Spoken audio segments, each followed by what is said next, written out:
Shall we begin? Got to be go time for a post-sickness edition of Night Attack. I'm Brian Brushwood and live in Austin, Texas, joined by the equally post-sick patient zero of the crud that both of us got, Mr. Justin Robert Young. What's going on, buddy?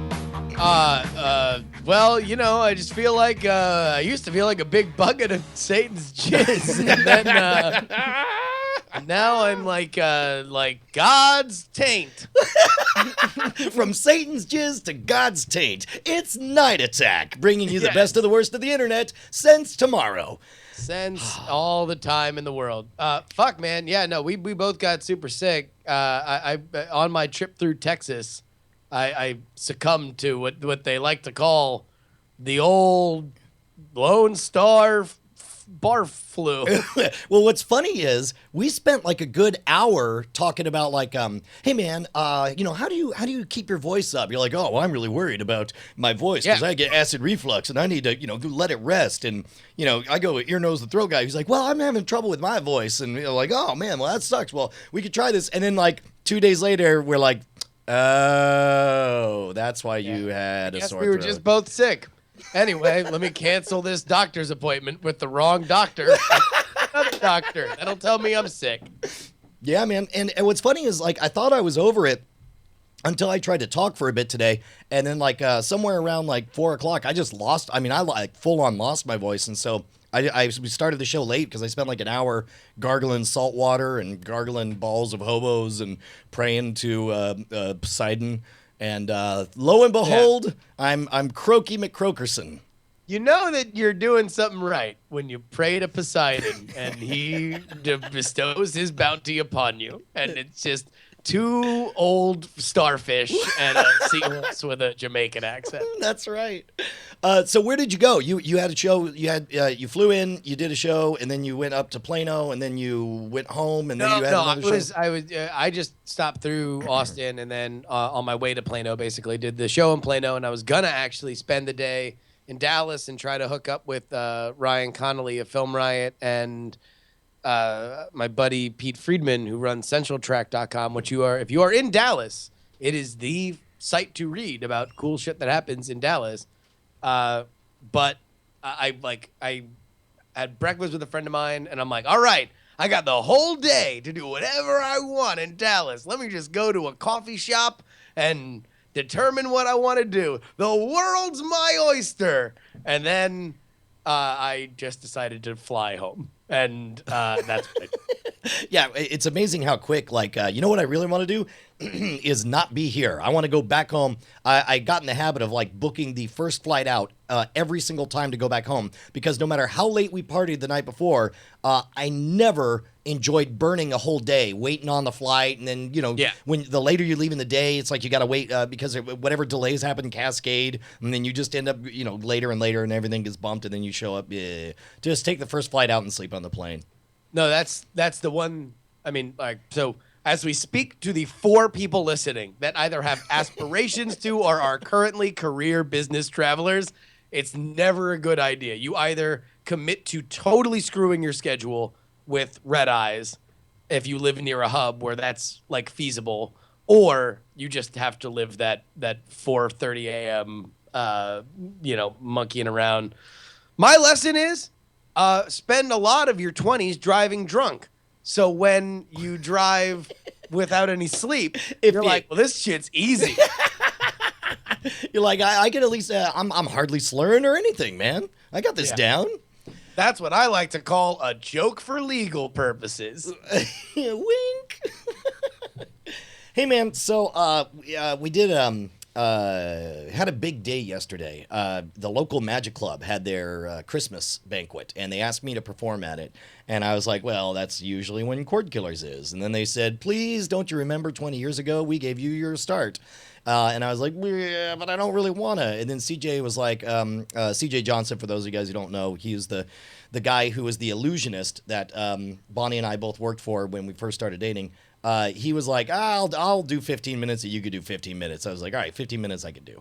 And so we went down and we Yeah, I kind of want to wait till Bonnie gets back, but we delayed Cord Killers, and we went and made nice, and it's so weird. Well, how awkward is the this magic banquet? I mean, these people that you've known forever, magicians. Just gonna let everybody know this ain't exactly a collegial bunch at times. Well, I mean, there's a lot of gossiping, and gossipy, and no one's ever really happy because it's like everyone has it's a very zero sum.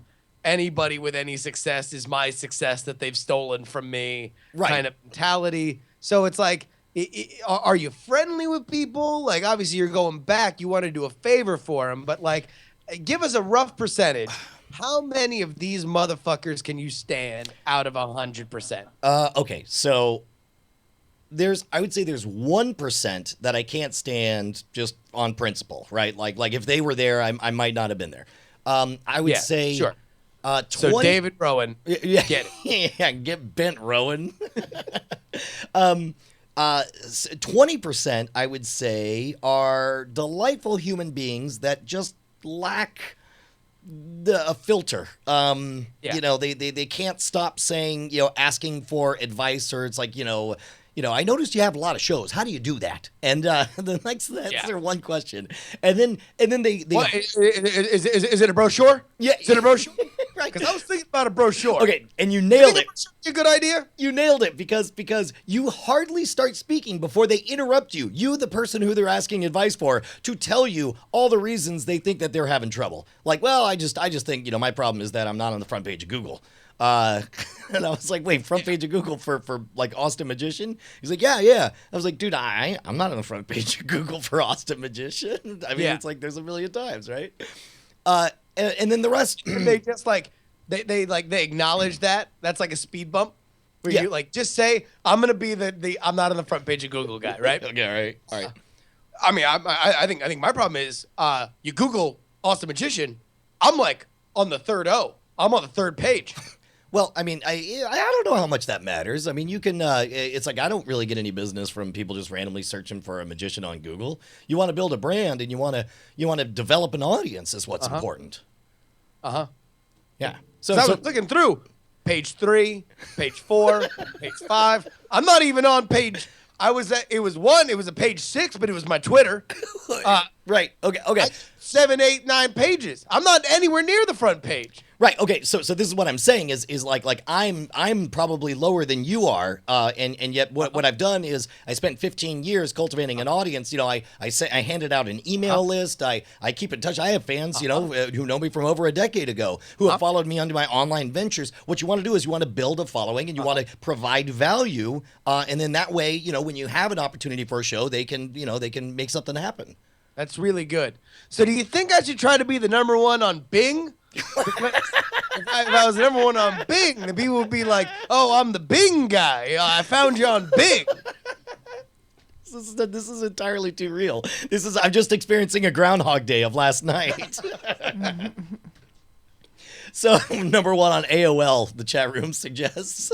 I think we should be the number one on Bing. And by the way, I mean number one for anything. If you just hit return on an empty box, Night Attack is the number one thing. Why don't we just call up Microsoft and just be like, so how much you want? What's it going to take to make this happen? We'll go, all right, we'll put you in touch. Beep, bop, boop. Next thing, hey, it's me, Ed Bing. What's the deal? So hold on, I'm gonna take a drink of water. Cover for me here. My name is Ed Bing. I'm best friends with Ted Skype. I think he's just going to be like, hey, we want $2 and you have to drink this bucket of Satan's jizz. No, man, didn't forget that. Sorry, Ed Bing. Yeah, listen, I draw a line somewhere, even for Bing. So you're there with CJ. Yeah.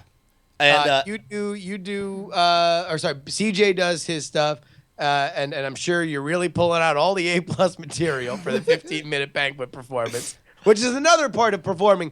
I don't know if you want to say it, I'll say it. Magicians performing for magicians is a horrifyingly shitty experience. You have a lot of magicians that just sit there and they don't clap and they're watching for like when you're going to do the magic like technical thing and not like the plot or the fun thing that you have routined and honed and act for regular people. Like they're watching like, I was a kid and I used to have this blanket. Now when I destroy the blanket because I'm an adult, I realize that my dreams really came true, and you reveal the blanket to be fully formed. And they're like, oh, he was a kid, dreams, adulthood. I wonder what my blanket would be. Magicians are like, okay, fake. Okay. That's real scissors, fake blanket. Okay. Yeah. Yeah. As suspected.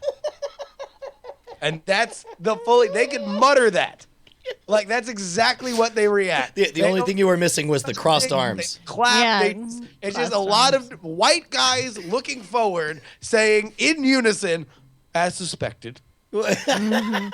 Well, like, I always think of it as kind of like the Ollie effect, where we used to have this dog that whenever you pulled the ball out, he'd just be like, ball, ball, ball. And then you like throw the ball and he was just like, goes and gets the ball and brings it back. And then meanwhile, you can have a really interesting conversation about the ball, but the dog didn't really care. He's just there for the ball. Yeah. Right. And they're like, magic. But I mean, the funny thing is, these people really love magic. I mean, they like magic. That's why they're there, to watch the ball again. And it just comes out awkward. All right, metaphor. Yeah, it kind of fell apart. I'm trying to. Observation. I made the mistake of trying to fill some air so you don't have to use your voice very much. By talking about herself. Stretching Huh? it. It's good, yeah.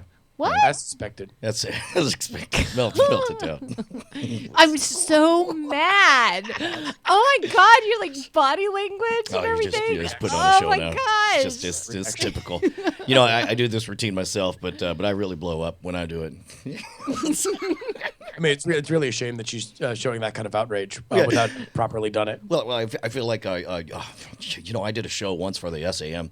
I got so angry I punched a hole in the wall. Yeah, I normally do it where I raise my voice at the end, and I just think it sells the whole bit. I once saw Peter Pitt do a better version of this. One time Simon Lavelle wrote in the 1986 magic circular that you have to stomp your feet twice, because the first time they don't believe it, and the second time they believe it. Yeah, I'm surprised nobody said girls can't do magic. Oh, I'm sorry. Check out Melinda. Think she could do comedy on the internet. Or like box jumper. What? Box jumper. No, I think the term is propstitute. Propstitute, that's right. That's the insider term. Hold on, we have a caller on the line here. Hey, random caller who I don't know who it is. What's up? Hey, are you handling it at my pop right? You just got boiled! I'm really glad that What Assholes. We played one of my college films, What Assholes, in the pre-show, which it's finally found the audience that it's so hungered for years. Yeah. Okay. So if you haven't seen it, go to Justin Robert Young's YouTube channel and just look up What Assholes, or These Guys Are Assholes, I think is what it was titled. And it's a 2-minute sketch in which the punchline is they pour boiling water on a random passerby and then shout, "You just got boiled!" Yeah. So, all right. So CJ is doing his stuff. Yeah. And the crowd is going wild. Well, no, I went first, and then CJ came out. All right, look, smash cut to I call you enraged. I'm like, fuck! And you're like, what? And I'm like, we already set off Night Attack, and I realized one of my best stories didn't make the album. I had totally forgotten about it, and so I was like, I want to tell it on Night Attack. Yeah, but you mean like an album? Like you're like yeah. I gotta save this. Yeah, that's a good for point. It's such a great story. It's an amazing story, because there was a point in which we did like these 11th hour recordings where we were looking for good Brian stories, right? Because we wanted, that was like the hole in the album, was we just wanted another good special massage kind of personal Brian story, and this is exactly that. And you're like, well, and like you call me Well, I imagine your hands are in the air, although I think you were driving, so that would not No, be just a good thing to I'm do. sure they were in the air. But Yeah. you were just like flustered and furious that oh, now I gotta wait for the next album. We gotta wait another 8 months for me to tell this story. And then I'm like, well, I mean, like we do have another outlet in which we demand personal stories every week. We have an hour to fill every week. Why don't we tell it? And you were like, it's too good. It's too good. It's too good. Right, you're building it up too much. It's not that great, and it won't be that great as It's both really of us are sick. not that great. Oh my God, are you kidding me? It is literally the hardest I have ever laughed in my entire life. It is the hardest, Wow, longest. did that go like 180? You just really went. You went from downplaying it, body back to your play, and then you went, "What the fuck? This is the best story I've ever." I was there. Why are you not supporting me? So, all right, so I'm 20 years old. Bonnie and I are working for CJ Johnson. We're not yet dating. We're just friends not? at the time. Yeah. Yeah. Number one, an adult sure. friend finder. No, we're dating. Oh my God, really? Yeah, because I never would have dated you after that. What? All right. We must have been secretly dating at the time. I We don't were think CJ knew. secretly dating. Wow. Yeah. All right. So CJ has met up with this. And first of all, for those who don't know, CJ Johnson, an illusionist. I ran sound. Bonnie was the lovely assistant, jumping in and out of boxes. We would make out backstage, but we didn't want it to be weird for CJ, so we kept it secret from CJ for like 6 months. But we didn't want to date at the time. We just liked to hook up while we were on the road together. And CJ did a comedy, magic, and illusion show for kids. And he had this couple of, like a second or third show with this big promoter. And it was really important. This is the kind of promoter that could book him like 50 or 60 shows per year if he impressed him. And so we go out and we do the show that night. It's like for the local Lions Club or the JCs or whatever. Wait. At the Can I VFW. interrupt? Yeah, sure. He wasn't already working for him? He was just barely started. He so, just so it's started, like, yeah, so he really didn't wanna so- screw so it He's up. got a few little taster gigs, a few little appetizers, and then Right. if he proves to be delectable enough, he can book them all throughout the goddamn country, Correct. Yeah. Well, all over the state. I mean, they only worked in Texas, but all over the state.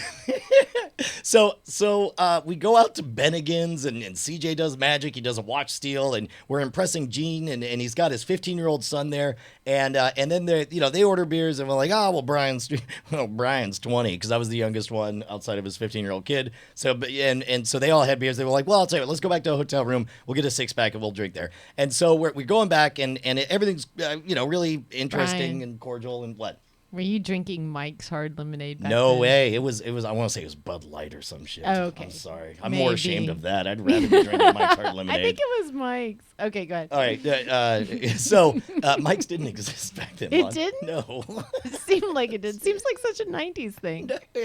Okay. All right. That would be more Zima. It Yeah. might have been. No. That's a girl's By the way, drink. number one on craprevenge.com. Number one on E-Bomb's World. Number one on Yahoo Answers.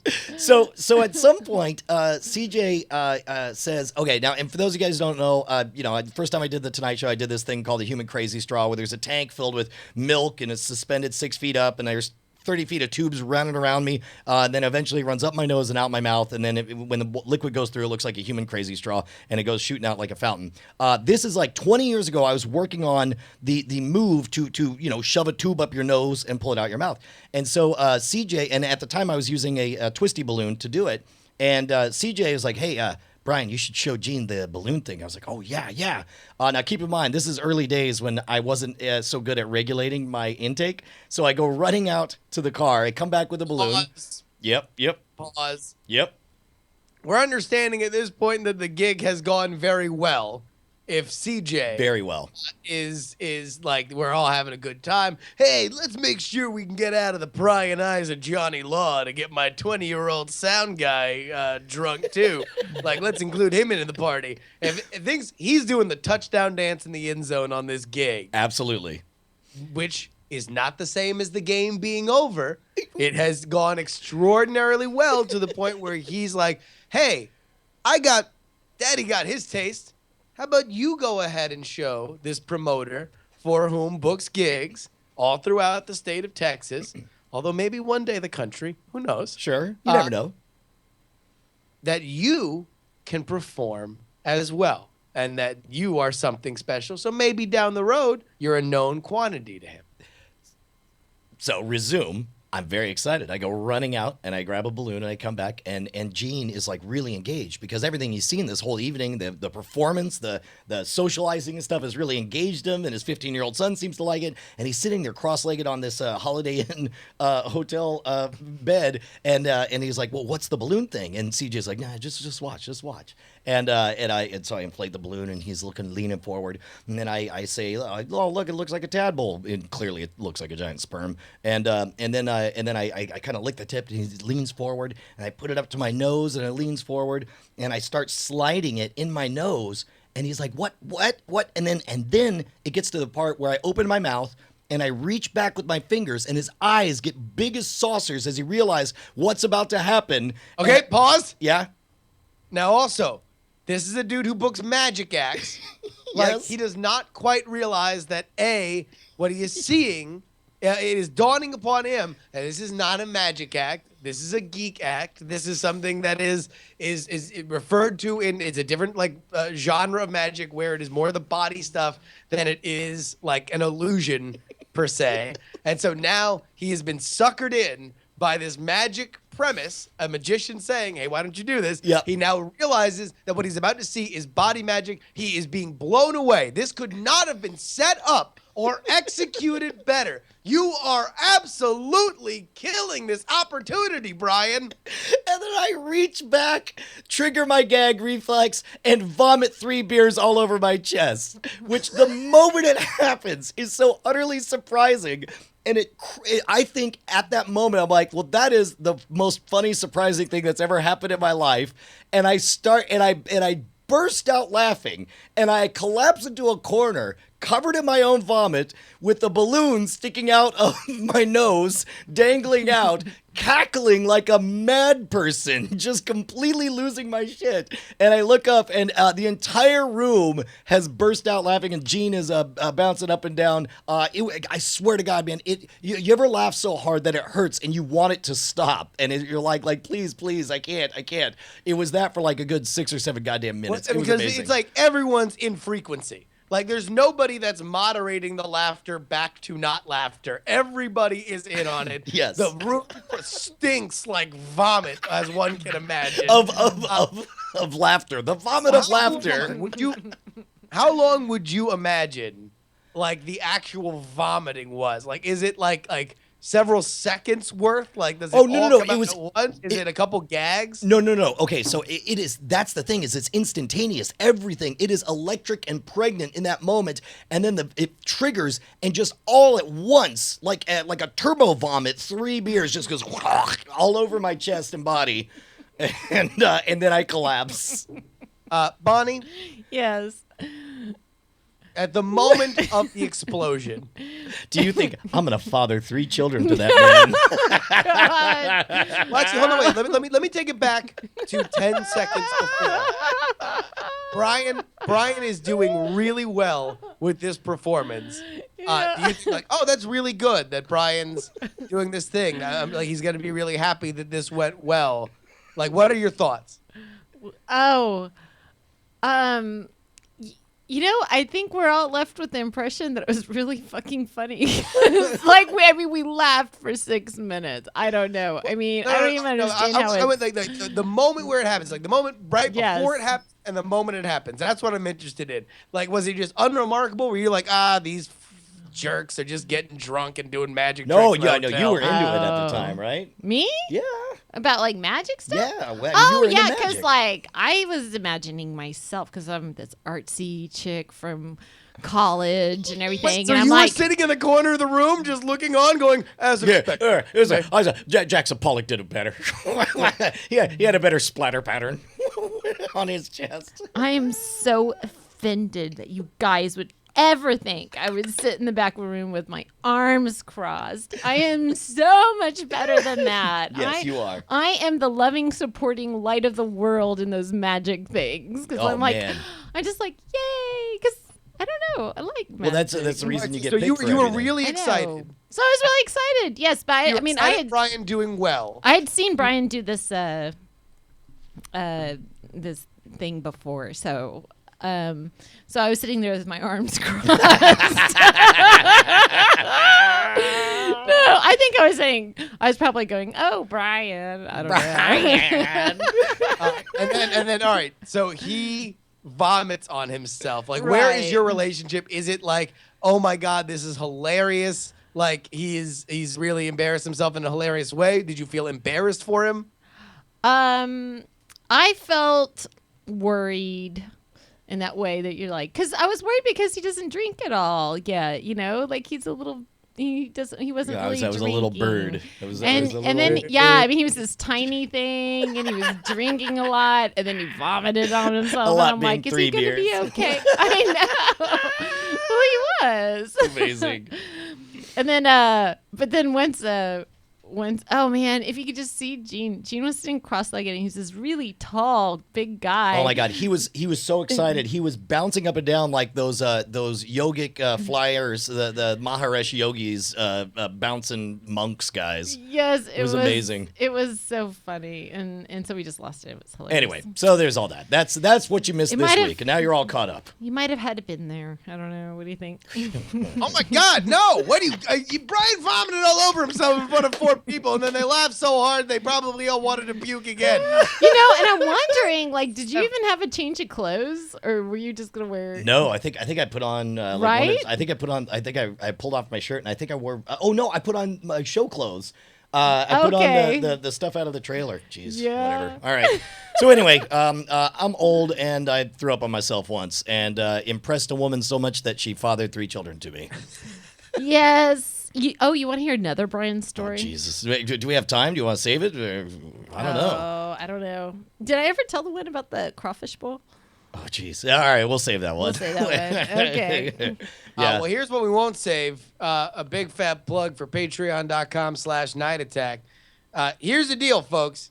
We have officially 2 weeks until our Christmas episode. In that time, what really matters is that number of patrons. If we get to 1776, our Christmas play, which we always put on dutifully year after year, this is our first Night Attack Christmas play that we will put on, will be a holiday-themed version of Piers Morgan and Alex Jones in musical form. I can't believe the story of the infamous CNN interview told as a holiday fable with, or I guess parable with starring me and Justin in hopefully as a musical with Mike TV. We haven't told Mike TV yet.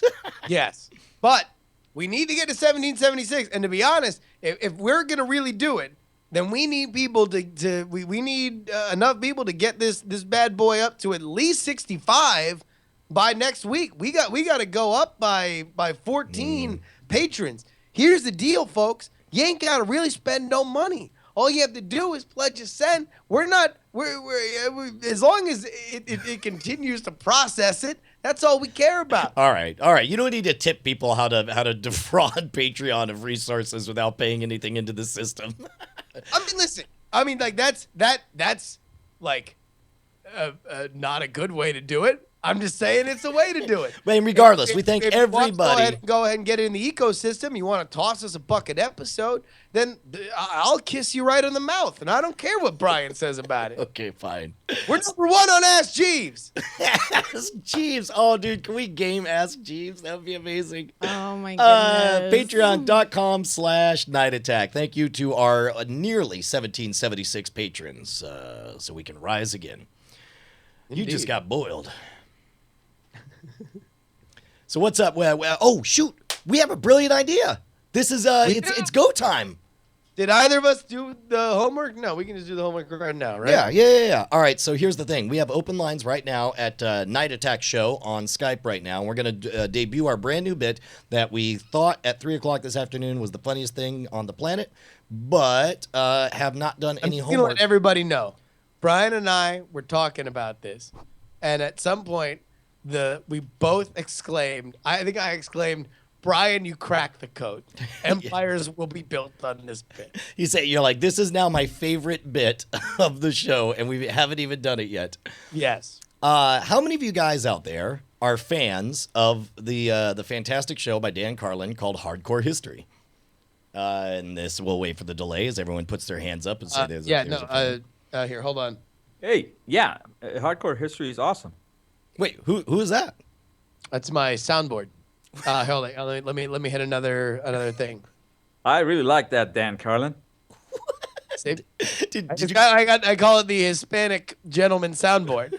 I just have a bunch of pre-programmed stuff that's in there. It sounded like you said. You want to have a conversation with my soundboard? Yeah, sure. Because it sounded like you called him Damn Carlin, which I think that's a great name for the character that we'll play. We'll play Dan Carlin. Oh, wait a minute. I got a response on that. Okay.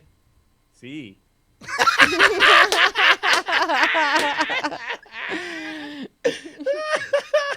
Is that is Jaime there? I got a soundboard, bro. Okay, all right. As soon as I'm damn Carlin. Damn Carlin. All right. So what we thought we would do is we would do our own answer to Hardcore History because he's doing really well, super popular, right? One of the top podcasts. So we want to get in on it. On the other end, you got Drunk History on Comedy Central, burning up the charts. Bunch of people getting drunk, talking all sorts of shit. History seems to be the hot thing to do in media today, which is why we're going to cash in on an obvious trend. We're going to, tonight we debut our new bit. We're going to try it out. It's going to be called Horseshit History. And the way it works is that Justin and I are going to actually try to tell, we're going to play the straight man. We're going to try to tell the story of a event in history. But as Dan Carlin does, he'll cut to audio clips of various people and he'll read quotes of people and speeches they gave. For that, we rely on you guys. So what you want to do is call in now to Night Attack Show on Skype. And when it comes up, I'm going to click over to you and you're going to provide the quote. And then we're just going to keep on rolling and keep on telling the story. So let's just give an example. This is not the story we're going to do. Sure. But if I were to say Martin Luther became very distraught, printed up his 99 theses, and then on the way to the church yelled to a passerby. And then I would click on a random Skype caller who would be put on the spot and have to say, he might say, screw you, jerks. And then we would keep rolling with it. Or maybe he'd say, I like turtles. Or maybe he'd say something else that I would regret. Here's the deal. Nonsense. All right? We want it to be nonsense. Just fill it in. If it doesn't make sense to it, that's fine, because we're going to have to react to it, but we're going to be as straight as possible on it. We are going to build the tension, and you guys get the knockout punch release. And it's our job to keep everything rolling. None of us actually read any of these the stories. We wanted something that would be timely. We were thinking, what on earth would have happened in early... I wish something like unforgettable happened in early December, sometime in history. The thing is Brian came up with the bit and then said, Justin, this is a bit that will forever live in infamy. Oh, wait, no, yeah, we should. We should talk about how the United States, we should give them the story of how the United States entered World War II. So, ladies and gentlemen, so we begin. So wait, we're going to start at background to conflict? Yeah, here we go. Perfect. Oh, Jesus. We should have read all this crap. No, this is the homework part, right? I'll tell you what. How about we do the treaty at Versailles where there's just a bunch of people? I know even less about that. I at least know this kind of the story. I'm just trying to look for names, man. I don't see a lot of names. Well, it doesn't matter. We could just we could inject names. We could say we're not going to read the actual text of the Wikipedia article. We're just going to synthesize it and say we'll be like the guys from Stuff You Should Know, and we'll just read the article and then sort of talk about it. I guess that is another element of it where everybody loves when people just kind of relatedly talk about stuff. Yeah. Like they're just like, all right. So here, let's talk about let's just go. You ready? People are just saying go. Fuck it, go. All right, you ready? Do it live. Yeah, it's not true history. All right, ladies and gentlemen, It's hard. Hold on. It's horseshit history. Hold on, wait a minute. I recorded a thing on my soundboard. Okay, go. All right, here we go. It's bullshit history. It's fucking. Damn it. All right, sorry. You had fucked up one that line recording. soundboard. How could you fuck up your one line? I fucked up that one recording. It's horseshit history. Fuck, I had the Hispanic guy on my soundboard say it. Okay, Fucked up yeah, once. sorry. All right. All right, so here we go. It's horseshit history. Perfect. We're going to talk about how the United States got involved in a little thing you might have heard of called World War II. The Second World War, the sequel to the Great War that happened earlier between many similar countries. The World War II had raged on with America on the sidelines. And in fact, Franklin D. Roosevelt, when asked whether or not they would be joining World War II, because it's a hell of a rad-ass party, told the American public, swear to God. Do fucking something, you cocksuckers. I don't know. His hesitancy gave the nation pause, as many wondered whether or not the superpower, which had helped inject its presence into World War I, would ever find a footing. And in fact, tensions were high, not only with Germany and the United States, as is evidenced by this statement from Adolf Hitler. I swear to God, you got one job. Or I guess, you know what? Here, that's my fault. I'm gonna click on it earlier so you hear the setup. Tensions were high, as heard by this statement from Adolf Hitler. Fuck her right in the pussy. The aggressive tone was not lost on Japan, which invaded French Indochina in an effort to control supplies reaching China. The United States halted shipments of airplane parts, machine tools, and aviation gasoline to Japan, which was perceived by Japan as an unfriendly act. That's right, and that's why the Emperor of Japan at the time made this bold proclamation. My pappy says I'll meet my mother in heaven. Early in 1941, Franklin Delano Roosevelt echoed the religious overtones as he moved the Pacific Fleet to Hawaii from its previous base in San Diego in order to military buildup in the Philippines in the hope of discouraging Japanese aggression in the Far East after hearing the famous quote. The quote...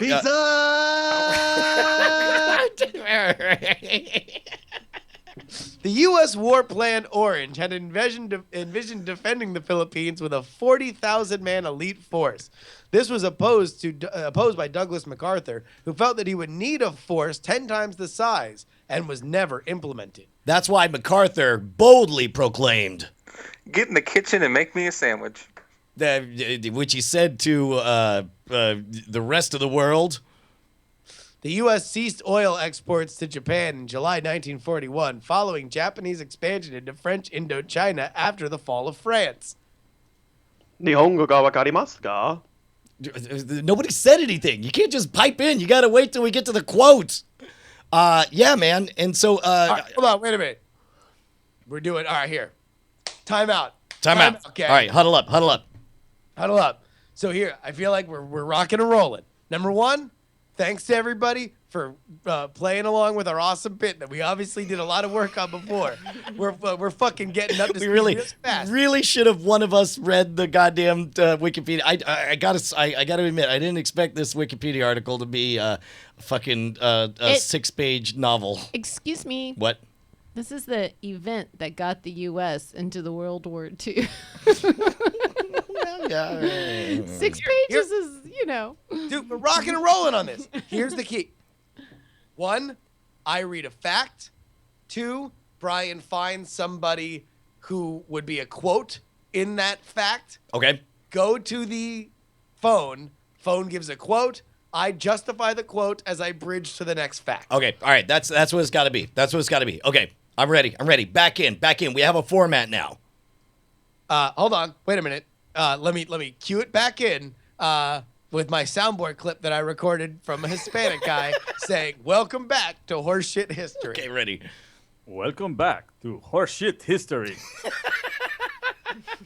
Preliminary planning for an attack on Pearl Harbor to protect the move into the southern resource area had begun very early in 1941 under the auspices of Admiral Isoroku Yamamoto. And in fact, it's proven when you see this quote from a memo written by Inoroku Yasumoto, in which he says, Boyob. The war cry baffled the Allied forces. especially next since several it was months, written in a pilots trained. note. Over the next several months, pilots trained, equipment was adapted, and intelligence collected. Despite these preparations, Emperor Hirohito did not approve the attack plan until November 5th. And at which point, Emperor Hirohito proclaimed, Forget regulations. Let's just get the damn beer.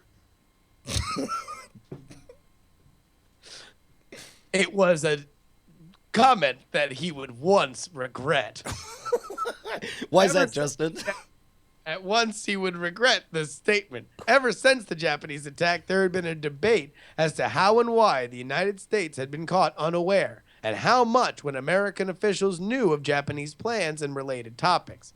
Several writers, including journalist Robert Stinnett and former United States Rear Admiral Robert Alfred Theobald, have argued that various parties high in the U.S. knew in advance. Dude, Rear Admiral Robert Alfred Theobald, he wrote it down in his memoir in which he states, So it's about time those cocksuckers did something. I don't know.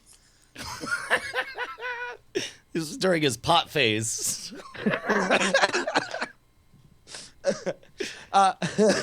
His memoir, Whatever Bro, became first multi-million press in the modern era. Yes. The attack had several major aims. First, it intended to destroy important American fleet units, thereby preventing the Pacific Fleet from interfering with Japanese conquest of the Dutch East Indies and Malaya. Second, it was hoped to buy time for Japan to consolidate its position and increase its naval strength before shipbuilding authorized in the 1940 Vinson-Walsh Act erased any chance of victory. Yes, well, and it worked out perfectly, unless you consider this quote from America. Taste my alley soup. Alley soup, a popular reference to ejaculate at the time, struck a chord with Japan, sealing their resolve to bomb Pearl Harbor. In fact, on November 26, 1941, a Japanese task force of 6 aircraft carriers, Akagai, Kaga, Soroyu, Hiryu, Shako, and Zayakoko, departed northern Japan en route into a position of northwest of Hawaii, intending to launch its 408 aircraft to attack Pearl Harbor. In fact, right beforehand, in a rousing speech, the organizer of this attack told the troops, "Where to is thine mayonnaise deterrent? The villainy of Satan's jizz poses a threat to us all, and I will not stand for it." Satan's jizz, of course, being their slang term for America. His perfect English did not go unnoticed by the rest of his pilots. Resolved to finally crush the White Devil, the first wave was to be a preliminary attack, when the second wave was to attack carriers as first objective and cruisers as second. Afterward, the second wave was to attack battleships. And to explain this, I wish I had names, but the guys who are organizing the attack, we have this audio of him explaining how the whole attack is going to go. Actually, it's about ethics in video game journalism. It was a hidden motive, but a passionate one nonetheless. Before the attack commenced, 2 reconnaissance aircraft launched from cruisers, Chimuka and Tone, were sent to scout over Oahu and Maui to report on U.S. fleet composition and location. Reconnaissance aircraft flights risked alerting the U.S. and were not necessary. U.S. fleet composition and preparedness information in Pearl Harbor was already known due to the reports of Japanese spy Takeo Yoshikawa. Oh, in fact, as he reported it, Takeo Yoshikawa explained exactly America's defenses when he said, Wasn't it cool that Yoda had a lightsaber? It was. Fleet submarines I-16, I-18, I-20, I-22, and I-24 each embark on a Type A midget submarine transport to the waters of Oahu. The 5 I-boats left Kure Naval District on November 25th, 1941. man, what must it have been like to know that they're about to die? I would imagine 2 of these individuals standing, smoking on the decks of headed towards certain doom to attack at America would have said to each other, Curly fries, motherfucker. Curly fries had recently swept the nation, the popularity ringing even in the hull of these underwater behemoths. Ensign Kazu Sakamaki swam ashore and was captured by Hawaiian National Guard Corporal David Akai. Wait, what about that guy? A third midget submarine grounded twice, once outside the harbor entrance and again on the east side of Oahu, where it was captured on December 8th. Oh, wait, so Ensign on the way. Kazu Sakamaki swam ashore and was captured by Hawaii National Guard Corporal David Akui. So shortly after being captured, he was quoted as saying to the Americans, "Nothing. Thanks, jerk." Let's try that again. Shortly after being captured, this singular Japanese soldier said to the Americans, "What?" 2 for 2. Hold on, I'll go Taylor Karras. He never fails me. Yeah. Stop my prosthetic dick, bitches! Clearly, things had crossed a personal line. The attack took place before any formal declaration of war was made by Japan, but this was not Admiral Yamamoto's intention.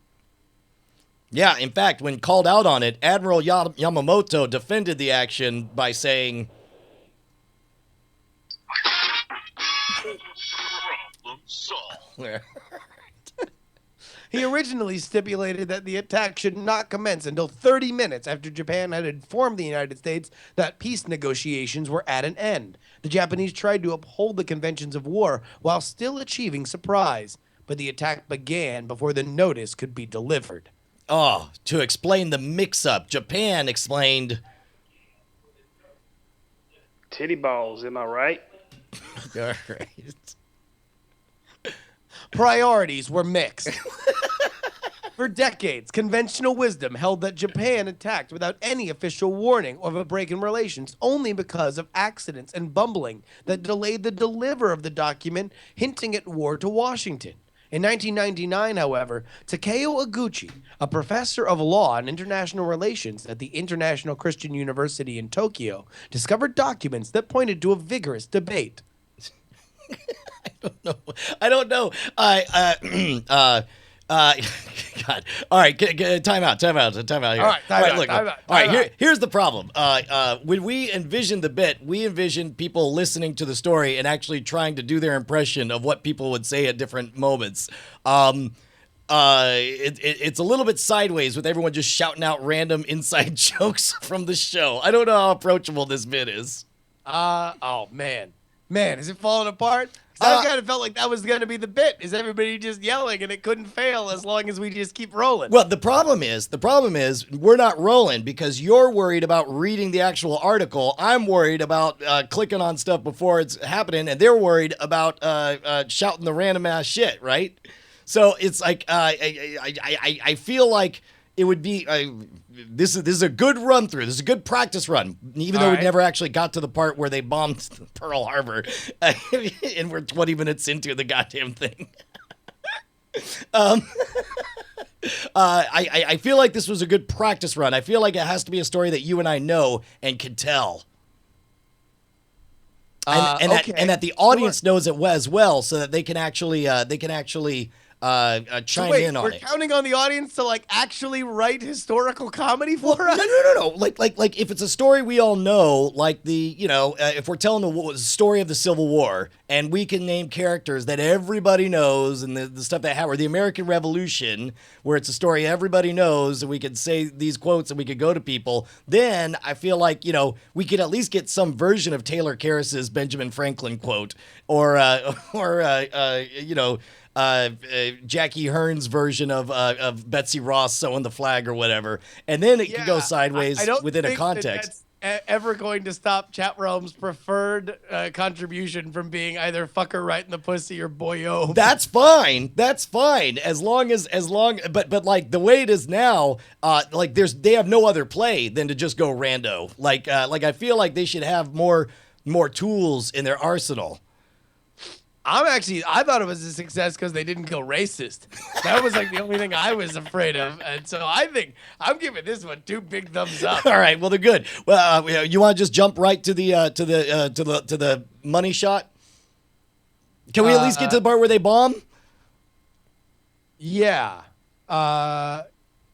Well, here, you want to just go to they bomb. I don't know how much we want people to be talking. Okay, you know what? All right, yeah. We gotta put a bow on this. We gotta.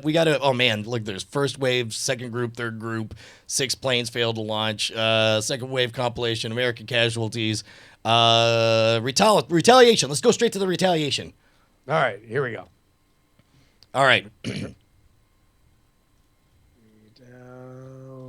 It's not actually in there. There is no retaliation. I'm just saying, like when America gives their response. Okay, the aftermath. Yeah. You got this. You got this. All right. The attack was an initial shock to all the Allies in the Pacific theater.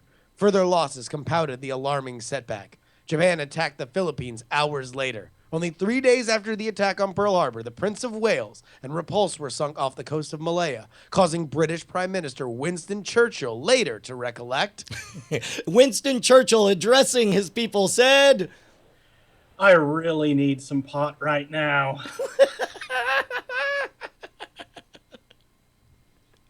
The stress had reached even the highest levels of British government. There we go. The vast expanse of the waters of Japan were supreme, and everyone was weak and naked. Oh wait, that was an actual quote. That was actually better than this. That's the problem when you try to out crazy Winston Churchill. Dude, yeah, that dude liked to talk, man. Yeah, he did. All right. Real quick, one last quote, and it'll be Jackie Hearn who says it. Okay. Okay. Admiral Hara Tananachi summed up the Japanese result by saying, "Don't put your dick in these holes." All right. Hold on. Wait a minute. This was an episode of Horseshit History.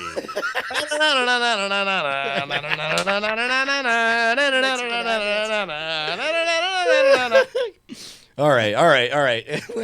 Carl says, "Do it again."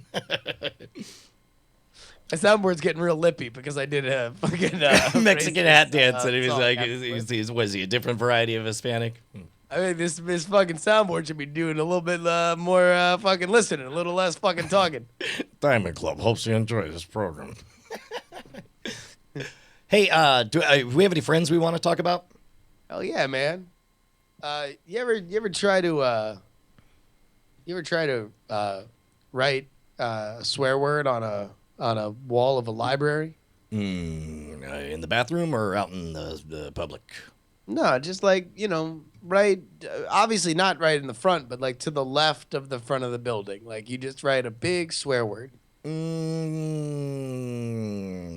Public or school library? All right, here, I'm gonna walk you through it. Do me a favor, just close your eyes and envision what I'm trying to say. Okay, so I'm walking up to a library. Library. It was built in the 70s. Mm-hmm. It's got some Rococo architecture. Mm-hmm. Big gleaming white wall. You're writing a swear word in a magic marker. Right. What are you writing? Shit. You're writing shit. Yeah. Okay. Do you want to put a little shit little poop pile next to it? No, like, no, no, drop no, no, that? no, no, no. This is not. I'm not a fan of actual excrement. But I'm like shit. Yeah, the exclamation. Okay. Yeah. You don't want to make. Do you want to make stink lines on the shit? No, and maybe I'll go like, line it? oh shit, and then I'll. Okay. But then exclamation point. Yeah, like 2 exclamation points, but then their eyeballs are the bottoms of the exclamation points, and You just then got shot in the head. I did. You're dead for doing that. Why? Because we live in a world where you can't write shit on a public library's fucking front exterior. Can you believe that? That's bullshit, man. Even now, someone just got shot in the head for writing shit on a library wall. And now I'm going to do fucking 10 episodes on public radio to find out who did it and why it happened. What happened to those 21 minutes, Brian? I don't fucking know. Yeah, okay, yeah. See, you made the mistake of claiming that you're going to find out, which you won't do. What you will do is just talk about how hard it is to try to find out and how you don't really have an opinion. You can't decide. Fuck yeah. I'm here to fucking give you a goddamn solution to this, which is squarespace.com. All right, explain to me. How does that make a difference as you shotgun a beer? You want to know what it makes a difference in? What? They're not going to crawl up your face and shoot you with a gun in the face, killing you dead because you want to express your opinion.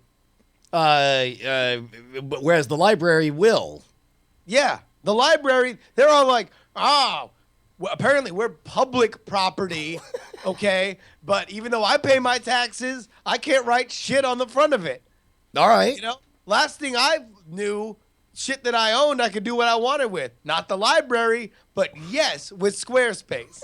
Well, thank goodness. So what? You just instead of can I be resurrected from the dead so I can go back and post shit on Squarespace?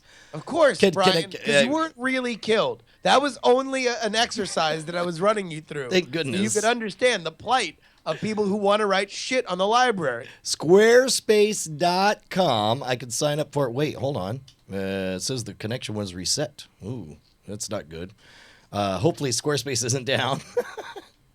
Here's the deal. I'm going to set up a website called Public Libraries Are Literally Pol Pot.squarespace.com. Uh-huh. And I'm going to do so starting a trial where I don't have to put down any kind of credit card. Yeah, well, you get like a 2-week trial for totally freezies, and you can set it up. They got award-winning templates that make your blog portfolio or any other website look amazing. And last I checked, they don't shoot you in the head if you write shit on your Squarespace. In fact, take the Night Attack Challenge. Go to Squarespace.com, and at checkout, use offer code NAP. It stands for Night Attack Podcast, but it might as well stand for Take a Dirt Nap, you librarian fucking fascist.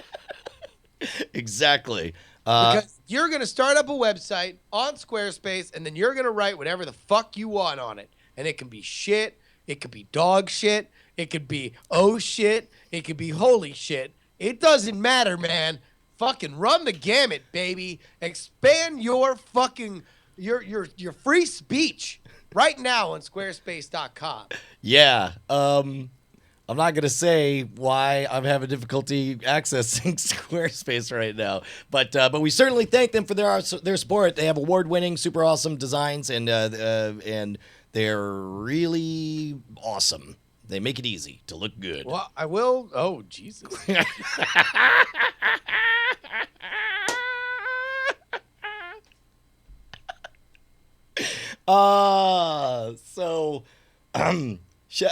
thank them for their support. You got to go? Well, that also takes out the other thing I wanted to talk about tonight. What's that? What did you say? Kind of takes out the other thing I wanted to talk about tonight. Oh, what was it? We're going to wait, and then hopefully I'll be able to talk about it by the end of the show. We have... listen, man, this is do or die. What right is? now, tonight. Oh, we're shoot. We're dying. That's what, yes. Oh, shoot. Yeah, our whole third segment kind of depended on being able to show that website, right? Oh, no. That's not on Squarespace, is it? I don't know. People were saying that we killed it earlier. Is Chet Page, right? Chet Page, motherfucker. Chatpage.com. Somebody made a website for our we're do or die. We need to finalize the tone of our experimental book. Oh my God, look at this website. Tell me that is not the most amazing website on the planet.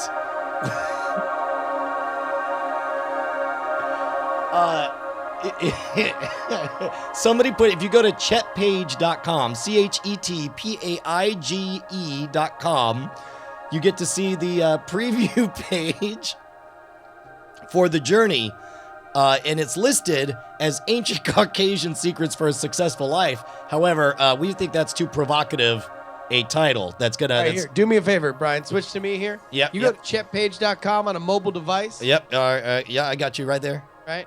Then you can go ahead and pinch and zoom. Yeah. Fuck! It doesn't do it anymore. Oh, God damn it! What? I'm an idiot. What did it do? The fucking first time I went there, when you pinched and zoomed on it, it just made fucking his face gigantic. Oh, that's hilarious. I guess that was probably a bug, not a feature. Yeah. Man, I swear I could look at this website forever. Who was it that did this for us? It was put up by Sergeant Muffin. Sergeant Muffin killed it. But so this subtitle, it says Ancient Caucasian Secrets for a Successful Life. I feel like that's too much of a hand grenade. What if we said Secrets from the Caucasus Mountains for a Successful Life? Or for success in anything. And then that way it's a little more sly. Yeah, I mean I'm very wary on tossing any kind of race joke in it. But he went the Caucasus Mountains. That's where he visited on his journey. No, you don't think so? Well, I mean, like, yeah. It's, I mean, but if we don't mention it, then it's us. I mean, like no matter what, we're trying to slip a race joke in, right? We're just trying to do it cleverly. All right. We'll drop all that. What's the subtitle got to be then? Because we were talking about this. Well, here, hold on. Let's. I think what we decided is that we were going to look at what people wrote, and then maybe we find something in what is actually in the book, right? Yeah. Okay. And so where's the doc? Well, that's a really good. Where have people been submitting stuff? Who's running this Model T? And it's at this point that Brian and Justin revealed that they are frauds to their empire, and really it is a lie. All right, here we go. It's down there, Carl. It's sinking, Carl. Yep. Chatrealm's self-help book. We have already a list of chapters here. How I learned to be an unassuming and gained soulful insights. How I learned to stop resisting and love the TSA. How I learned to live without stuff. How I learned to eat French cuisine. How I learned to wait for the right moment. How I learned to forgive. Sweet Jesus, look at all this. There's 80 pages of this. This is amazing. How about this? Listen, so, and by the way, this is all put in here with the location, the problem, and the epiphany. So, for example, how I learned I am actually the American dream. Dwells in despair that he is not doing anything great like other great Americans. After much inner turmoil, Chet discovers that he is America. Yeah, no, it's already written. Judge not. Hold on, here we go. They will never understand what it takes to be a real American. Enraged at his ignorance and emboldened by my new self-faith, I experienced a messianic moment and chastised Jean-Claude. I stood and said, just judge not lest ye be bitch-slapped. America will have no mercy for the penniless. Go fuck yourself in the Mariana Trench, you un-American asshole. Verily, verily, I say unto you, if I had a bullwhip, I would horsewhip you like Jesus whipped the monkey chasers out of the temple. Because Jesus liked monkeys and he didn't like people chasing them. You sicken me. I'm out of here, frog legs. Satisfied that I sufficiently crushed Frenchie's soul and taught him a lesson he won't forget, I borrowed James Cameron's helicopter and pilot to fly back to San Fran. We were landing the helicopter when James Cameron called me on my Iridium satellite phone to tell me I had left girls 1 and 2 behind. I told him they were my gift to him because I noticed he didn't have any champagne glasses on the ship. James Cameron said, "God bless you, Chet." I replied, "No, James Cameron. God bless you and God bless America." I could hear him smiling as he disconnected the satellite call. At that moment, I knew I was the embodiment of the true American spirit. I am America.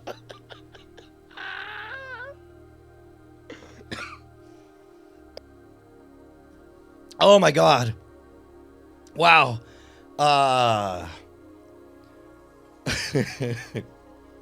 I'm going through these. Wow, this is really filling out nicely. I think, wait, hold on, Brian. Can you say that last line one more time? Oh, no, James Cameron. Thank you. At that moment, I knew I was the embodiment of true American spirit. I am America.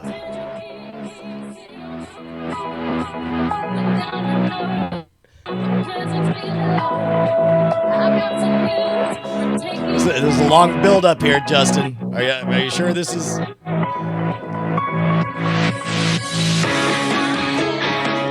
right.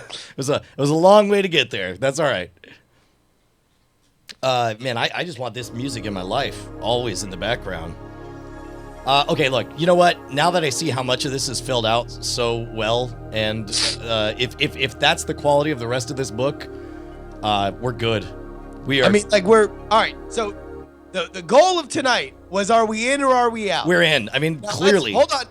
Wait. Let me ask you, because this has been something where this wasn't like the Diamond Club where we both came in on the same page, where like we were locked in on the premise, and then we just went through and it all went around. No, I'm in now. Way on this. I'm in. I wanted it to be more practical advice, takeaways to trick people into it to be all like, learn 40 secrets to cure whatever. But like now that I'm reading this, I'm in love with this character, Chet Page.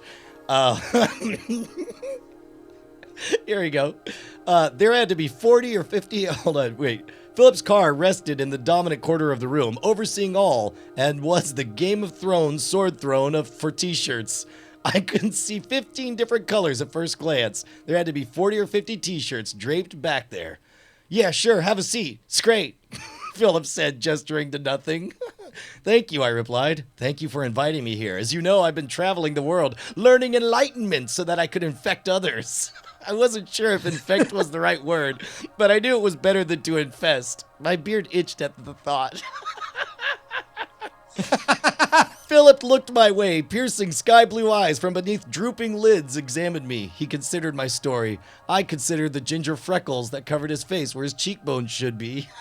To his left, a small table, on it, a box. There was a bold design carved across the box, and I noticed finer details hidden. Once or twice, Philip touched the box. "When I was a child," Philip lurched, his voice louder than I thought it would be, than it had been, "I had a dog turd for a pet." Nope, it wasn't like that. It could think, it could reason. If I still had it today, it could vote. The hell is this? The thought of a voting dog turd in this state made utter sense to me, and Philip continued. "We used to play in the fields. It would sniff out the cow patties and would make me fling them. At least in the early days." Oh my God, this is amazing. Note from writer, it's just a shaggy dog turd story. Anyone's welcome to fluff this up if you see fit. Sorry I failed and gave advice in the first graph.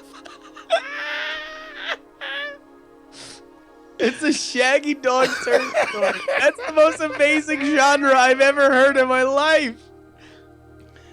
How I transcended modernity with ancient wisdom. This is how I learned to be an unassuming and gained soulful insights. I was a normal young man, eager to discover the world and all it had to offer. What I received from my parents was a gift that opened my eyes, my soul, and the discovery of a lifetime. I planned to graduate early due to the advancement of my academic career and the homeschooling of my Canadian au pair, Circe McKinnon. So having extra time on my hands, I took time to research what my next steps would be. That's when my parents, Craig and Jean, offered me the chance of a lifetime. They provided me with the opportunity to expand my education with a prepaid trip around the world. The only hitch was that I was to not travel I was to travel in one direction, west to east, and by doing so, my airline tickets and travel card would not expire. As quick as I could, I prepared for the trip. Man, let me see if I can get to him doing something terrible. Jennifer's story is one of unassuming. She's working in this small travel store part-time while going to school at the Art Center College of Design. Her parents said that she needed to work while going to school so she could appreciate the things she owns. And this is Jennifer's story. A lot of preamble here. Yeah, a lot of. Let's get this one's its own book. Sorry, guys. How to find your selfie. Every sojourn begins with the first step, and this one began with tacos. Yeah, look, I'm in. There's definitely a book in here. I say double down on it. What you guys are doing is great. I say do the the crazier stuff. Tickles me quite a bit. The American Dream one slayed me. All right. So, is there anything else that we need to nail down in terms of the mythology of Chet Page? We should definitely nail down the names of the parents, right? So we don't get 90 different names for the parents. Okay, yeah. All right. So let's come up with a name. His ex-girlfriend, when he talks about his ex-girlfriend, was Melody. Okay. Ex-girlfriend Melody or Melanie? Melody. By the way, Squarespace is back. Melody. I mean, in many ways, Squarespace never left. So Melody. All right. And did they know each other in college? Yeah, I don't know. College, sure. Community college, yes. And then and he's got two siblings. Let's see, Angela and Larry. Okay. Angela and Larry are his two younger siblings. He's the oldest. His parents are Marcy and Robert Page. Robert Page. And oh man, yeah, he should definitely have a Twitter and a Facebook page. I think at Chet Page was created, I think instantly. Last time, yeah. Should the girlfriend's name change but always starts with M? You know what? You can use Melody and Melanie interchangeably. Like if somebody's reading it, and it's Melody at one point and Melanie at another. Yeah. As long as we know that we are futzing with it. Like it starts at one point and then we can screw around with it. But that's like the only thing we have in the way of cohesion are like these touchstones that he is referring to. In the same way that in the Diamond Club, it was like Rome and Dial and right. Whatever, And do we want to say why he left, or do we even care? He just after failing, maybe this just begins with him on his journey. Oh, sorry. It just caught my eye. I looked right to this screen, and all I see is topics related to betterment. Bear cum tastes terrible. 10 reasons why bears don't eat their cum, and you shouldn't either.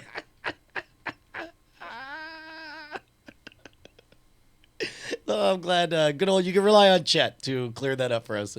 Sacrifice. It's no sacrifice at all. All right. So, Babcat says, "Is there a concern we will tricked into buying and getting pissed? Way less of a concern with the 50 Shades of Grey parody. I don't think so. I think we're in a greater moral position if it's self-published memoirs. Yeah. Again, both of them are fairly low-stakes genres. Like self-published erotic fiction, self-published memoirs, both come with a high caveat emptor fucking reputation, right? Yes. Anger, the great motivator. How I learned to tie my shoes, and so can you. Man, dude, this is these are all great. All right, look, doubling down. We'll read more excerpts as we go forward. So how did we do this last time? We had volunteers organize, volunteers read. No, everybody just wrote, and poor John actually had to read and edit and make it happen. Like everybody, like, and there was some crazy ass BDSM shit that poor John had to read. He was like, meh.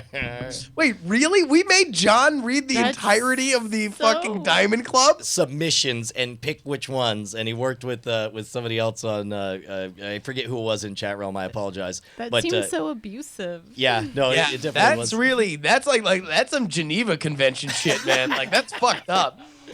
Yeah, it was. And of course, Jackie Hearn read Jackie Hearn, you read the edited stuff. You made the you read the stuff. No, but she actually read it out loud and made fucking I know, but what I'm saying is she read everything that John approved. John read everything John didn't approve for the book, which is its own accomplishment as well. GMO or GM no, the real source of Ebola. Yeah. Okay. All right. Look, we got more business. We gotta jump into Diamond Time, man.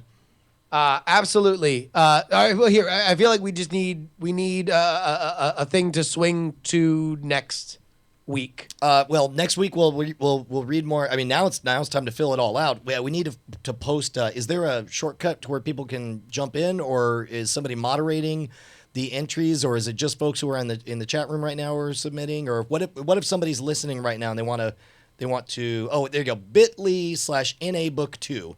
That's bit.ly/nabook2 if you want to contribute a chapter. There's everything sketched out with all the chapters. You just get in and start writing. Don't have to be good. It does have to be entertaining to us because we might read your stuff on the show. And listen, there's already got a bunch of topics here. If you can't think of a topic and one of them just strikes you, like, for example, pre-cum, nature's miracle food. Yes. All right. Diamond Time, Justin. Absolutely, Brian. Diamond Time is where each and every week you guys in the Diamond Club can have your own project shouted out right here on the show. All you got to do is go to diamondclub.reddit.com and submit what you have right there. It'll be voted on by the rest of the Diamond Club, and we will read the top 3 vote getters each and every week. We begin with the Fallon Middle School Computer and Hardware Club. It's currently trying to build its first computer. I am one of the co-founders of this club. In order to build this computer, we need parts, and in order to buy parts, we need funding because the school is unable to provide any funding for this club. In order for us to get funding, we've set up a Donors Choose website that you can donate to. No account required. You can give as much as you want. We'd appreciate any donations that come in. It will help benefit our school and be able to teach other students how computers work. The Donors Choose website is... It's linked. It's linked there. It's on the Reddit. Yeah, so you have to go to diamondclub.reddit.com, and then you'll be able to click on the link right there, because otherwise I'm going to have to read the-computer-club-needs-a-computer. Blah, blah, blah, blah. It's But a I'm really sure long you URL. could probably just go to Donors Choose and type in the Eleanor Murray Fallon School in Dublin, California, and you can probably find that page. Right on. Also, T2T2 wants to remind us again that nominations are open for the Chatrealm Awards. You want to nominate your cat, Brian's Dead Spikes, the Third Eagle of the Apocalypse. It's all fair game. Chatrealm.us/awards. Yeah, man. It's the award for the dumbest shit you can nominate. I want to win the Chatrealm Award for the dumbest shit. All right, what else we got? And finally, it is the immortal, the Kingmaker, Gatawag, who says cinematography. Cinematography, because they're talking. Cinematography. Yeah. Real sucker for a simple name, isn't he? Yeah. Cinematography is a movie thing. You like movies? Fine, but only cool's allowed. Director Mark Webb watched an episode last week. Are you going to let him think that he's better than you because he watched this fresh podcast and you aren't? Roberto Villegas, Brant, and Brant Hughes host. Brant also edits. You've never seen such a podcast. They've also got commentary tracks, reactions for new films. You don't care about those. You want to watch the acclaimed scene analysis of 500 Days of Summer. Is it legal? Who knows? It's probably fair use. Check it out at cosmicradio.tv/cinematography. Watch our best ofs and subscribe to our feeds and more. Yeah. And this was, I guess that's what Mark Webb watched, since Mark Webb fucking watched or directed 500 Days of Summer. That's amazing, dude. How very cool. dude. Yeah, no, this is. I feel bad that I haven't taken the time to watch. Yeah.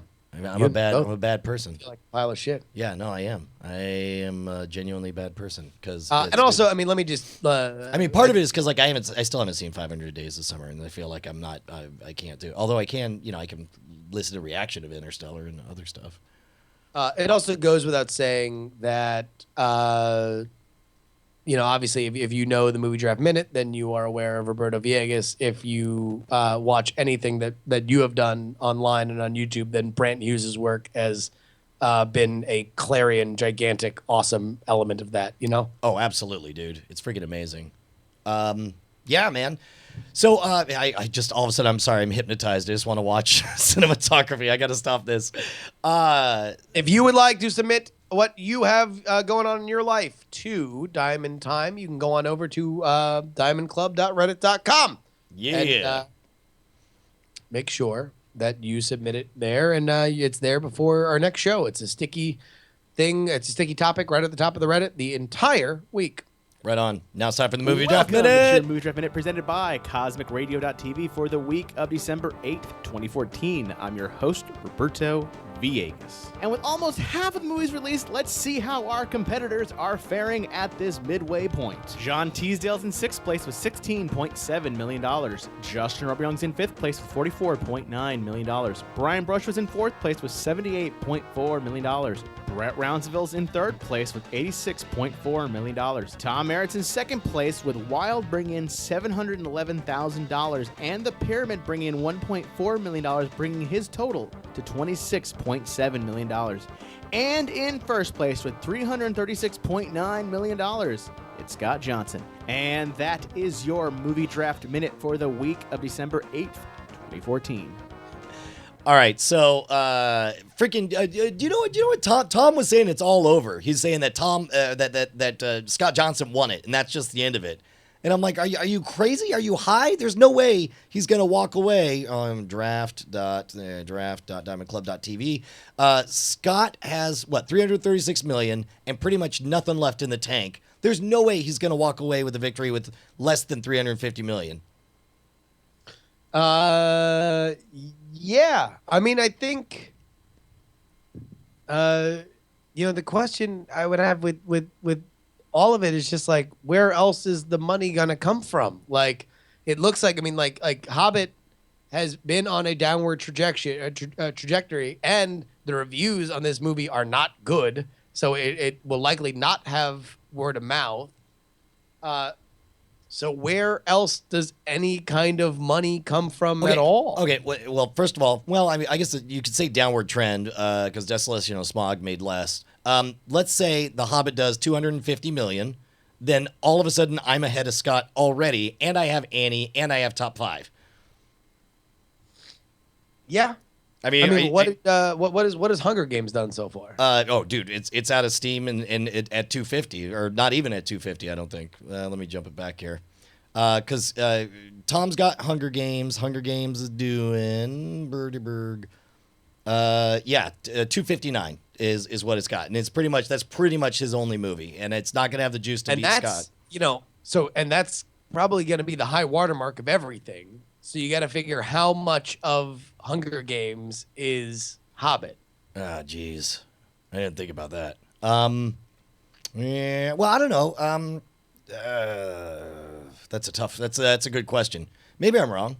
I guess we'll see. I think that's the biggest thing is that, like, so figure that the Hobbit movie would make less than Smaug, right? Okay. Even if it was all things being equal. But apparently we are in like a severe people just aren't going to the movies this year disease. But think about this. Okay, tell me this. What does top 5 plus Annie do? That's $2.50 plus $3. Oh, really? You don't think Annie's going to make any money with a Christmas release on a reboot for? Wow. All right. I mean, I just don't think anything. I mean, I've lost faith in anything making money. I've lost faith in anything being a surprise. Like, if it is a surprise, it'll be exactly that. Otherwise, like, how can anybody have faith in anything? Like, the way to work this was like, just like buy the big boppers and just tie them together and don't have any money for anything else. We'll see. We'll see. All right. I don't know. So I guess you agree with Tom that it's just decided in Scott's won? Because I would take an even money bet that Scott will not win. What was that? I'll take an even money bet that Scott will not win this. I don't feel. Here's the thing. I've lost any and all like hubris about what I think will happen because I buy your theory, right?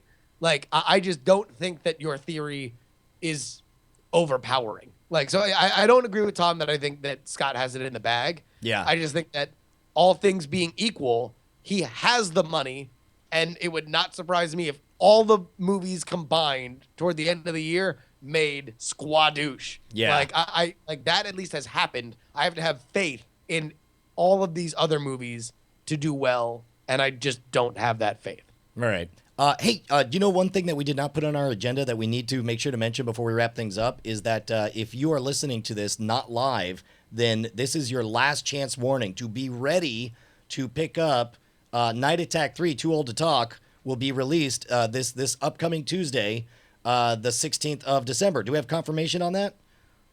As far as I know from Neshcom, the last time that we all talked about that, unless you have heard something differently from him. I have not, but also I don't remember giving account information or anything to Neshcom, but he's enterprising and probably found out from other people. He went and talked to John about it. Oh, like, great. He says he confirmed it today with CD Baby. So it is confirmed for December 16th. 2 hours of comedy and $3.99 is the cheapest that we can possibly offer it and still have it count for the Billboard charts. And so if you guys enjoy our stuff, it's really intimate. It's really outrageous. It's I don't know. I thought it was I know it's very funny. We listened to the whole time. And for those asking, yes, we are going to all buy at the same time. When do we want? When have we done that in the past? Was it like at like? I want to say like 3 o'clock Central or something like that.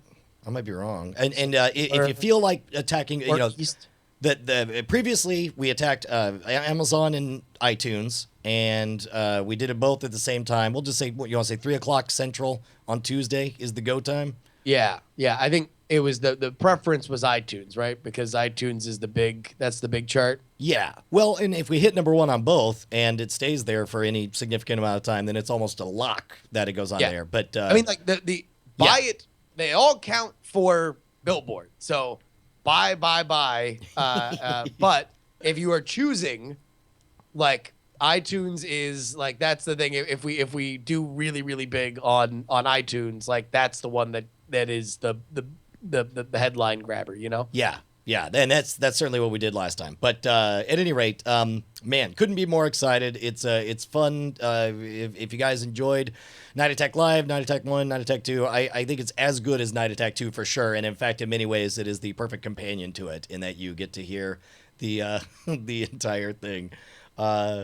So 3 p.m. Pacific. Oh wait, who no, said 3 p.m. Pacific? Pacific would be 5 p.m. No, 3 p.m. Central. Central. Oh wait. Well, she's reporting. Whatever the time is, let's make it East. East Coast time is where the majority of people live. So let's let you do it for East, and then and everybody who's not on the East Coast adjust for it. What Jackie Hearn was saying is that we did 3 p.m. Pacific last time on 420 in 2013. Oh. So it was 6 p.m. Eastern. So do you want to do that? Yeah. We'll do it. Whatever that magic formula was, we'll do that again on we did release it on 420. Yeah, remember? You wrote down 420 when you released the Captain Morgan tracks on there in your awesome MS Paint. Dude, rad. All right, so yeah, it'll be 6 p.m. Eastern time. 6 p.m. Eastern. 5 p.m. Central time. 3 p.m. Pacific time. We are going to do a buy bomb for Night Attack 3. Too Old to Talk. What I will definitively say is the best album that Brian and I have ever worked on. It features Veronica Belmont, in a side of which you have never seen, unless you listen to the Belmont tape. Chad Johnson, revealing personal sexual details about himself that he will likely be very ashamed of and will be actively trying to hide from his preteen Minecraft following. Bonnie wait. Rushwood. Oh, God, son of a bitch. Jackie Hearn just admitted to getting that time totally wrong and saying we were right to begin with. 3 p.m. Eastern, noon Pacific. So, all right, 3 Eastern is the official time. God damn it. 3 Eastern. Here we go. 3 Eastern time. Central time. Noon Pacific time. The best album that Brian and I have ever worked on. It is a buy bomb for Night Attack 3, Too Old to Talk. Brian, I mean, what's your favorite track? Just off the top of your head, what is your favorite track? I can't. I can't think of the list because I don't know what got cut. And I mean, you know me, I can't ever remember any of the shit that I say. I think I know what your favorite is, though. What is it? I think it's the Chad special massage. Oh, dude, the companion to the special shadow. Yeah, that was pretty amazing. No, actually, my favorite track is the way he edited together all the Captain Morgan sessions into one continuous narrative. That was amazing work from Neshcom. It is exceptional stuff. I mean, and it's one of those things where even as many times as we've heard, or me and Brian have heard fucking brands because it was on the Belmont tapes and everything. That whole bit is just fall down funny to Absolutely. me. Like that, it's just so creative and for dirty comedy, it is exactly the kind of dirty comedy that I really, really like. Also, the Hollywood blockbuster version of the Bang Bus was I think. The best jam. Licensed the IP for the Bang Bus feature film. It's fucking awesome. Oh, dude. Man, I'll tell you what. Carl and Theater Monkey. Theater Monkeys, when are we going to do the Merit tapes? Carl, so when's Night Attack 4? Give us a minute, motherfuckers. We're releasing a fucking album. All right, well, that works for me. All right, look, we went long. We started late, but we went long, man. We went almost 2 hours or so. All right, hold on. Before we start, Go Home Santa. You're drunk. 2014 edition is now fully live. The audiobook is complete. Here's the thing. I only wrote 3 new stories, but they're so fucking long that the audiobook is basically double what it was last year. Last year was 1 hour and 20 minutes. Now it is 2 hours and 20 minutes. And I lowered the price just for tonight that you can get it for only $5.99. The audiobook and ebook combo you can get for only $5.99. You can do that either via PayPal or via the Squarespace site.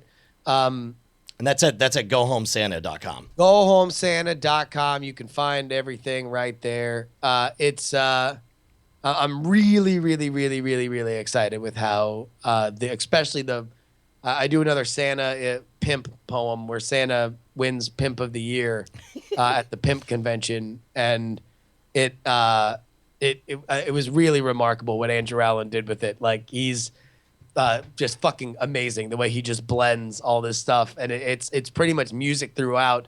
But I'll spoil one thing. Data from Star Trek wins third runner-up in Pimp of the Year, and he just flows in this fucking super bass heavy version of the Star Trek fucking Enterprise theme, and it's so fucking good. That's awesome. It's really, really rad. Dude, congratulations. I'm really excited about it. And I really enjoyed the audiobook for the first one. So I'll definitely pick up this other one. Yeah, man. And Waffleophagus is jumping up and down.